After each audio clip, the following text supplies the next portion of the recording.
PM Awas Yojana अब उत्तराखंड में भी धरातल पर दिखाई दे रही है।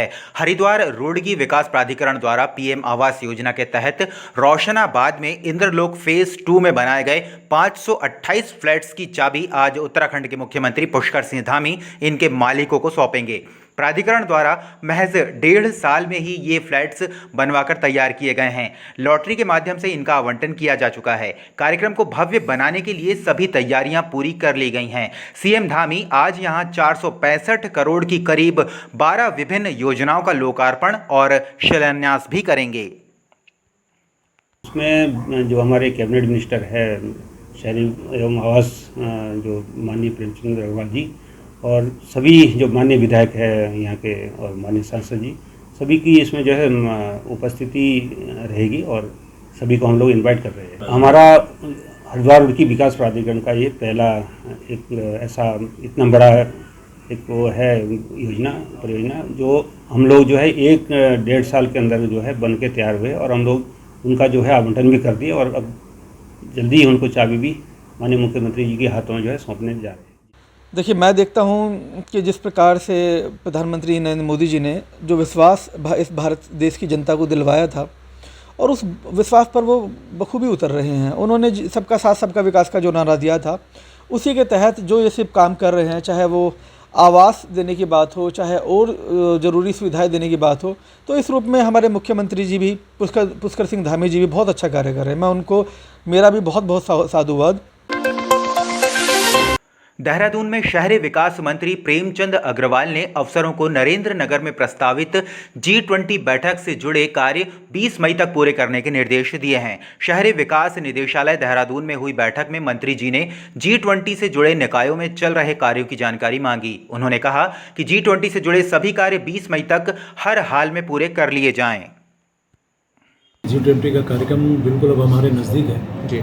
उसको लेके जो मेरे विभाग की तरफ से काम होने हैं उसकी समीक्षा की है और हमारे यहाँ 6 निकाय पड़ते हैं जो इस रोड पे रहेंगे, जो आंशिक या पूर्ण रूप से उसमें शामिल है। जैसे डोईवाला है, ऋषिकेश है, मुनि की रेती है, जौंक है, नैननगर है और तपोवन है। इन 6 के 6 निकायों में हम लोग किसी न किसी रूप में काम कर रहे हैं। जैसे आप समझिए कि हमारे यहाँ सड़क का काम है, बिजली का काम है, पोल लगाने का, सफाई का काम है और गौशाला का एक मॉडल बनाने का काम है और उसी प्रकार से कुछ यंत्र खरीदे जाने हैं। ये सब प्रकार के काम की जो समीक्षा मेरे द्वारा की गई, तो लगभग मैं ये कह सकता हूँ कि हम बिल्कुल अंतिम चरण में हैं, यानी कि हम लगभग सारे काम हमने कंप्लीट कर लिए हैं। जो शेष काम कुछ थोड़े बहुत बचे वो 2-3 दिन में पूरा कर लेंगे।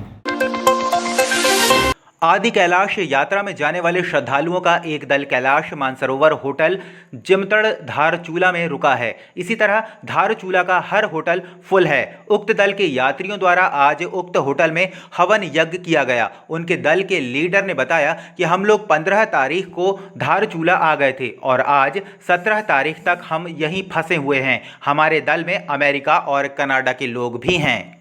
15 तारीख को हम यहाँ से ओम पर्वत की ओर जाने वाले थे, but due to the company ने जो ब्लास्ट प्लान किया था, अभी हमको ऐसा बताया गया था कि 12-13 को ब्लास्ट है, तो आप 14 या 15 को आप एंट्री कर सकते हो। बट आज 17 तारीख तक हम लोग यहीं हैं और मेरा यही दरख्वास्त है गवर्नमेंट से कि अगर ये प्री प्लान्ड था, आपका ये जो ब्लास्ट है वो प्री प्लान्ड था, अगर हमें बताया जाता था कि ये नहीं खुलने वाला है तो हम पूरे ग्रुप को नहीं लेके आते थे।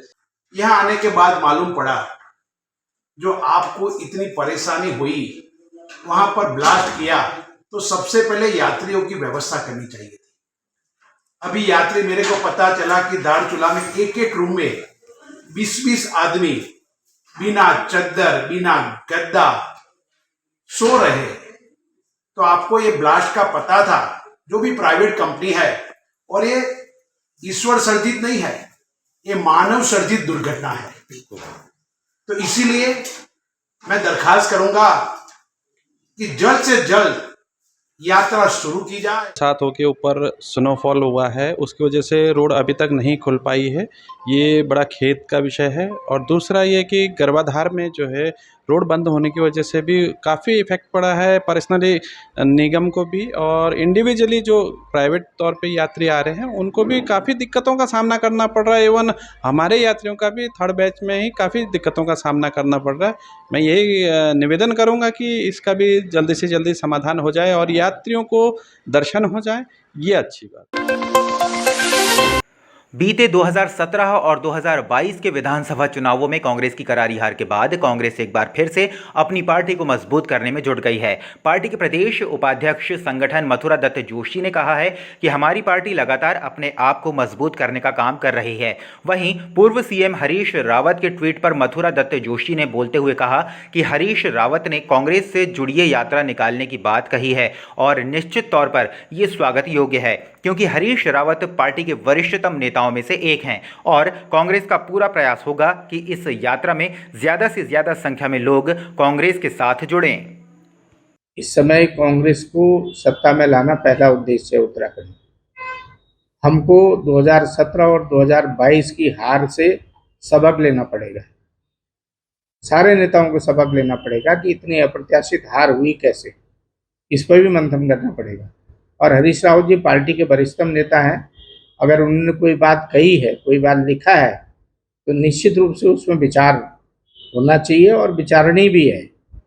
ये बड़ी बात है हमारे लिए कि हम चुनाव हार गए और कैसे हार गए ये पता नहीं चल पाया, और उसका नुकसान हमको अभी कार्यकर्ता को नुकसान भुगतना पड़ रहा है।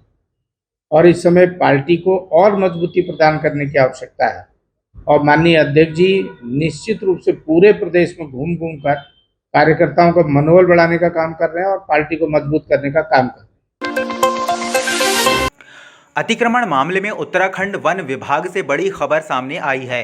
धार्मिक अवैध अतिक्रमण को हटाने के बाद अब उन अधिकारियों के खिलाफ भी कार्रवाई करने की पूरी तैयारी की जा रही है जिनके कार्यकाल में वन भूमि पर अवैध अतिक्रमण हुआ है। इस बात की जानकारी नोडल अधिकारी मधुकर धकाते ने दी है। उन्होंने कहा है कि पहले चरण में अवैध अतिक्रमण को ध्वस्त किया जा रहा है, जिसके तहत अभी तक 335 मज़ारें और 35 से ज़्यादा मंदिर ध्वस्त किए जा चुके हैं। इसमें हम लोग वर्तमान में चिन्हीकरण करके जो है अतिक्रमण हटाने की कार्रवाई कर रहे हैं। ये अभी हमारे प्रायोरिटी में जो आप बता रहे हैं कि ऐसे अधिकारी या ऐसे कर्मचारी जिनके कार्यकाल में ये अवैध निर्माण हुआ है उसका चिन्हीकरण कार्य जो है हमारे फेज़ 2 में हम लोग कर रहे हैं। वो हमारे उसमें है कि किस के अधिकारी के जो कार्यकाल में कौन सा निर्माण हुआ है उसके लिए सैटेलाइट इमेजेस और जो है ड्रोन्स की जो है वर्तमान इमेजेस है, पहले क्या था और वर्तमान में क्या है, तो ये उसका जो है चिन्हीकरण का कार्य चल रहा है।